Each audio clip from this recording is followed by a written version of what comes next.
étude du régime sinusoïdal. Cette capsule va vous présenter les principales caractéristiques des signaux sinusoïdaux.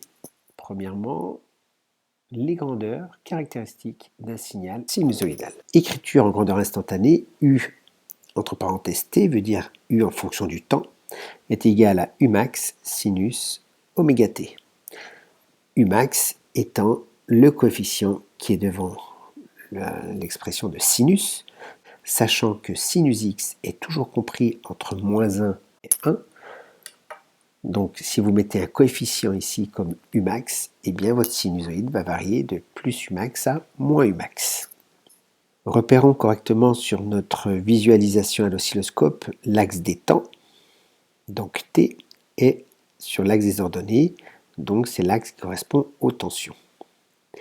En bas à gauche de l'écran d'oscilloscope, vous avez ce qu'on appelle la sensibilité verticale 5 volts par carreau. Ça veut dire que un carreau qui est ici, qui présente cette hauteur-là, eh bien ce carreau-là représente 5 volts. Ensuite, 0,2 millisecondes représente la sensibilité horizontale, c'est-à-dire ce que représente un carreau. Donc dans la partie horizontale, donc 0,2 ici, 0,2 millisecondes par carreau. U est sinusoïdal. Vous avez donc la valeur max ainsi que la valeur min. La valeur max est notée avec un chapeau pointé vers le haut. La valeur min est représentée par un chapeau vers le bas. Ou on peut écrire également en indice U max, le max en indice, U min en indice. Donc ici U max, si nous les essayons de le déterminer, il vaut 2 carreaux de hauteur, les 2 carreaux qui sont ici, donc 2 carreaux de haut, multiplié par la sensibilité verticale de 5 volts, ce qui nous fait une valeur max de 10 volts. A fortiori, la valeur min, qui est égale à moins Umax, est égale à moins 10 volts. À partir de la valeur max du signal, nous pouvons définir la valeur efficace. Notre valeur efficace va donc être égale à Umax divisé par racine de 2. Si c'est un courant, nous pouvons écrire I est égal à Imax divisé par racine de 2.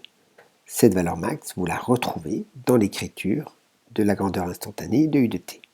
Ensuite, nous allons définir sur le signal sinusoïdal ce qu'on appelle la période.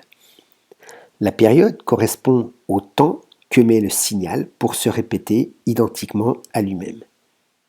Donc je vous présente ici les différentes façons, différents endroits où nous pouvons mesurer la période.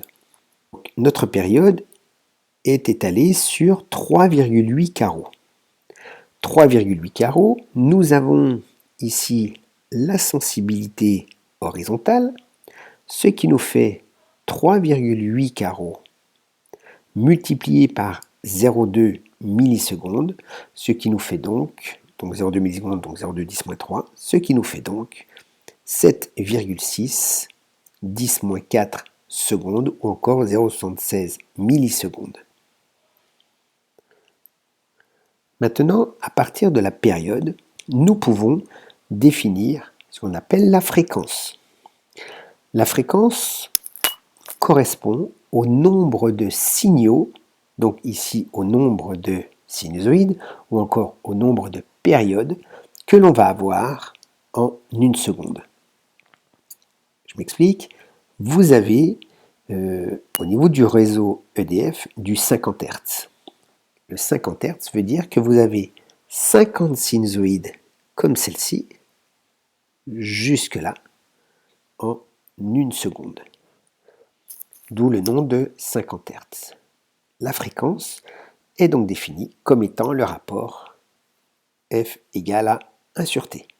La fréquence est exprimée en Hertz pendant que la période est exprimée en secondes. Si nous faisons ici l'application numérique, F est égal à 1 sur T, qui est égal à 1 sur 7,6 10-4, ce qui nous donne une fréquence de 1316 Hz.